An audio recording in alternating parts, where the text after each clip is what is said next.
When We Disagree is a show about arguments, how we have them, why we have them, and their impact on our relationships and ourselves. Americans are polarized, and we know it too. According to a recent 538 poll, Americans were asked to rank their fears on a scale from 1 to 20. Polarization and political extremism came in third behind the economy and gun violence. Natural disasters, for the record, came in 20th. How can individuals reduce polarization, create unlikely connections, and have meaningful conversations in an era of disconnection and distrust? One tactic is humility. That is, approach conversations with people you disagree with by making a concession. Early in the conversation, make it a point to note that you don't have everything figured out, that you don't have ready answers to all of their arguments, and maybe, just maybe, you have some doubts about your own side. This doesn't mean you have to give away the whole farm, but it does mean that you can start to come across in a few ways that are helpful for connection. First, this concession breaks you out of a stereotype the other person might hold about your side as being all true believers to the core. Second, a concession means you're an honest broker, someone who is fair-minded and conscious at least a little bit about their own biases. And third, the norm of reciprocity is powerful in conversations. If you tell somebody a secret, they might be compelled to share one in turn. If you show humility, you might get some humility in return. It's a bit of a paradox, but to be most convincing, show people that you're not a know-it-all. I'm Michael Lee, Professor of Communication and Director of the Civility Initiative at the College of Charleston. Our guest today on When We Disagree is Becky Kuehl, Associate Academic Director and Professor of Communication at South Dakota State. She teaches and researches communication and gender and civic rhetoric and education. Becky, tell us an argument story. All right. So I have often participated in and planned this intergroup dialogue series that we do as a collaboration with Brookings Public Library in Brookings, South Dakota, and South Dakota State University in our School of Communication and Journalism. Well, a few years back, I was facilitating a small group. And so the point of these intergroup dialogues is that you get people from all walks of life who are participating in communicating across differences and particularly focusing on controversial topics. So for this group that I was facilitating, we were talking about the future of feminism, which is always a very difficult topic, I would say, to talk about with young college students. And so, I had just had a baby, so it was very, in my personal life, very salient at that time, right? Trying to grapple kind of my commitments to feminism, but also the realities of being a new breastfeeding mother and pumping at work and all that stuff. And so anyway, I was facilitating this group, and there was one student in particular who was just like, feminism is dead. It's just dead. And of course, I, took a deep breath. And again, I'm supposed to be a facilitator, right? I'm not supposed to be interjecting or intervening in the conversation unless the participants ask me to, which sometimes they do, right? It's a group of students, community members, faculty, and staff at the university. So I took a deep breath. And I said, student name, why do you think feminism is dead? And so she just goes on and on about how, everybody has the same opportunities as everybody else. It doesn't matter what your gender is, right? Like, we won the feminism battle decades ago. I don't know why people keep going on and on about this particular issue. And so then I just said, is it okay if I describe my personal situation here, right? Because again, navigating that facilitator hat, I was trying to not put myself too much into it, but also I didn't want to just leave that comment go unsaid because nobody else said anything, right? That would be the other thing. Like if somebody had intervened or said something, then maybe I would have just kept quiet. But I said, as someone who is very much living this dual world of being a new mom and also still trying to work, I feel like the whole system of patriarchy has been laid bare in a way that I've never before seen. And so we had a good back and forth, right? I don't think she necessarily, agreed with me, right, at all. But I do think it was a great moment where, especially for students, right, for them to see and to understand that no, maybe in your current context and personal life, feminism doesn't feel salient right now, right? But maybe in 5 years, when you're trying to find a space to pump breast milk at work and there is no space and no one wants to give you a break from your job to be able to do that, and also you have the pressure of trying to produce breast milk and feed your baby for a year, maybe then feminism might be salient. So it was a real interesting disagreement, but it stuck with me, right? This is when my second son was a newborn. So that would have been in 2017. And it really stuck with me. Feminism is dead, That's just a fascinating three powerful disagreement. words.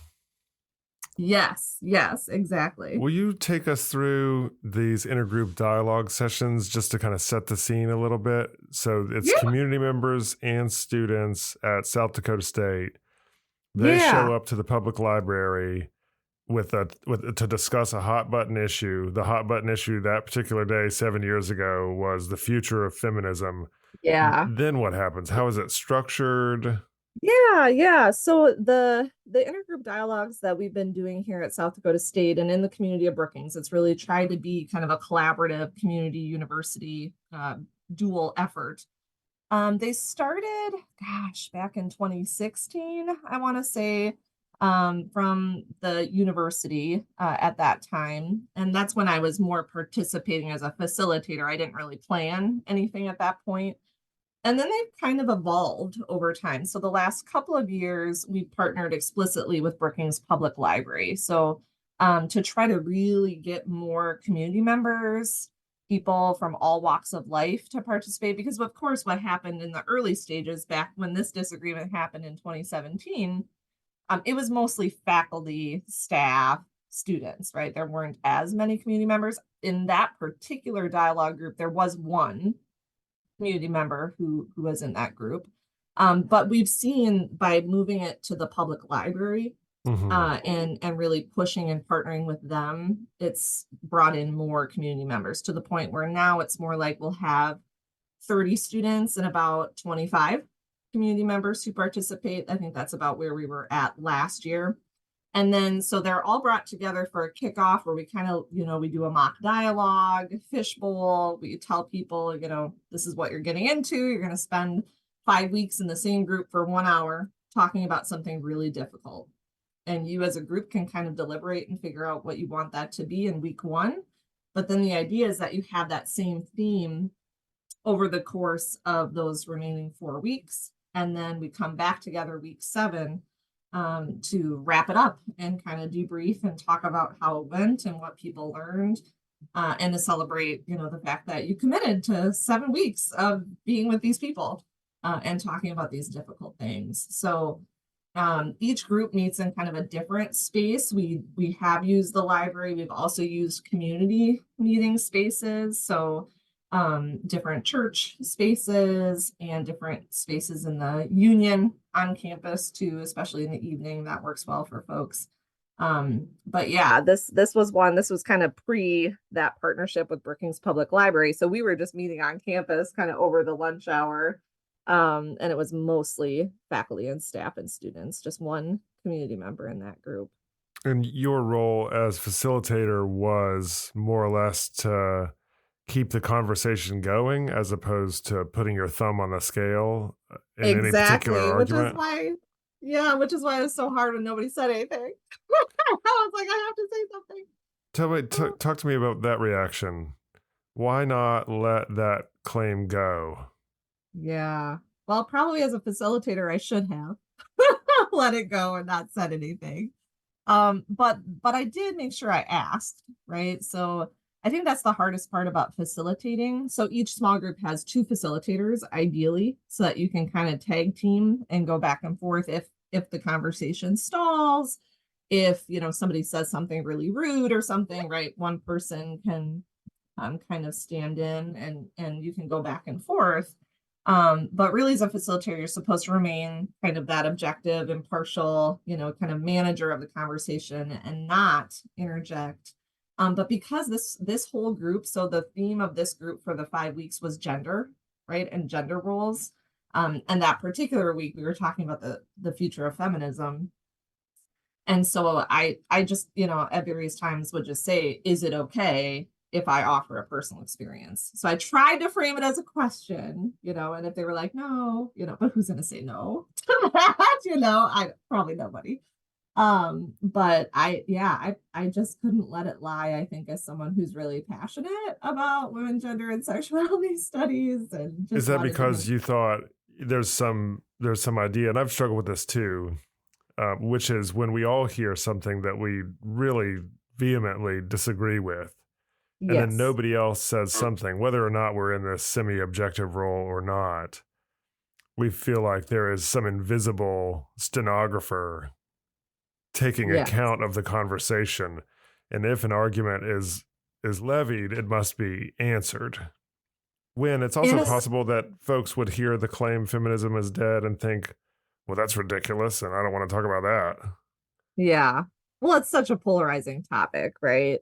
Right. I think too, just to add a little context, I had just started, well, no, I wouldn't have started yet in my role as women, gender, and sexuality studies coordinator, but I was Hmm. on the committee, right? We have a university kind of coalition of faculty that teach courses related to women, gender, and sexuality studies. So I also felt like I don't want this comment to go unsaid, and then people again continue to profligate this false view of what feminism really is, right? And so I think that played into it too, just recognizing that like I was the only faculty member who had expertise in that space Yeah. or participant in that space, right? I But f- yes, it does feel like I didn't want to just let it be said and nobody said anything in because the response. risk would be that the anti-feminist position is the only position that they'll hear in that moment, and so in a sense that arguer wins. And I think too, especially as somebody who teaches about gender, and I have a semester long class on communication and gender, what I've seen the last few times I've taught that class, although now with the demise of Roe v. Wade, perhaps the exigence has come to the forefront a little bit more. Students just feel like it's a tired argument, right? They don't want to engage because they're like, "Ugh, that was like the second waivers thing, right? Like, we don't need that. We don't need feminism." And it'll be interesting to see. I'll teach that course again this fall. It'll be interesting to see if students find that there's value in the feminist movement, right? Because of that exigence of Roe v. Wade, kind of no longer being the law of the land. Um, at that time, it was the law of the land. So that's the argument that tended to circulate, right? Is that, well, why do I need to worry about feminism? That was like my mom's problem, or my grandparents' problem. When you introduce this person's argument, feminism is dead, before you gave the reasons, I, of course, had populated in my head all of the possible reasons that this person could have given to support that claim. But then when you introduced the reasons that the person gave, I wrote them down as feminism is dead because one, the world is fair, and two, feminism already won, which was not Mm-hmm. at all what I was expecting. Yes. And that's a common argument that I hear from students. It really is that we're in kind of a post-feminist landscape, right? Where we don't need feminism anymore. You can have it all, right? That idea that because feminism won, right, in their mind, Right. that we don't need, a law that protects breastfeeding at work, for example, which by the way, only became federal law under President Obama. And in the state of Feminism's South Dakota, was not a codified law until 2015 that people could breastfeed at work legally. So the when I claim bring is those things up, then people tend to be like, oh, you know, how but much of it is an issue of, for lack of a better word, ignorance, and how much of it is a misunderstanding of the historical context of the word feminism or a Absolutely. negative reaction to the word feminism? And just like gun control, right? I often use abortion and feminism as those words that have so much rhetorical baggage, right? Mm-hmm. When I teach argumentation and debate and a student wants to choose abortion as an umbrella topic, I'm like, that's great. But remember that this is a phrase, this is a term, this is a debate that just has so much rhetorical baggage. And so that's a constraint that you have to overcome in arguing for your particular position, right? You know, going in that that's a loaded term for 99% of the people in this room. So I think just being aware of that baggage, and feminism would certainly be another one, right?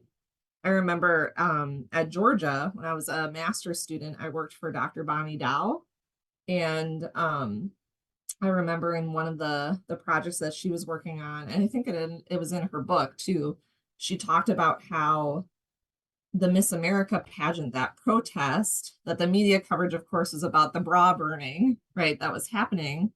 And she said in the archival research, no bras were burned, right? They were thrown into trash bins, but nothing was burned ever. And so when we think of feminism and bra burning, right, like that trope, that baggage is actually false. As we close, I'm curious about what stands out about this particular instance. You've dedicated your career in part to studying, teaching, researching communication and gender. You practice facilitation in intergroup dialogues, but then also model that same behavior in classrooms for many moons as well. What is it about? And so you've had hundreds, presumably, of experiences, debates, arguments, counter-arguments about gender equity, about feminism, and beyond. What is it about this particular one and the feminism is dead claim 7 years ago that stands out the most? Yeah, I think it's a combination of this particular student was incredibly talented, straight A student, just really, really smart. Um, so a combination of recognizing that here's someone who I really respect and I know is very intelligent and likely has good reasons, right, for this statement, combined with my personal kind of moment in life that at that point where I was in the thick of it as a new mom and trying to grapple with what does that look like with still remaining a feminist, still holding on to my feminist commitments. And so I don't know that it would have stuck with me as much had I not had that kind of personal aspect happening at the same time, where I just felt so defeated, right? Like you're trying to balance it all. And, I think feminism suggests that it's not your fault that you can't balance it all. The system is rigged against you. And so I think it just really struck a chord with me at that point in my life. And knowing that this student was incredibly intelligent, had a good, well-rounded education, right? And so just wanting to respond so that if in 5 years she found herself in my shoes thinking she had failed, right, that maybe feminism could be a lifeline, right? Or could be something that she remembered. Becky Kuehl, thank you so much for being on When We Disagree. Thank you. It was so fun. When We Disagree is recorded at the College of Charleston with creator and host Michael Lee. Recording and sound engineering by Jesse Kunz and Lance Laidlaw. Reach out to us at whenwedisagree@gmail.com.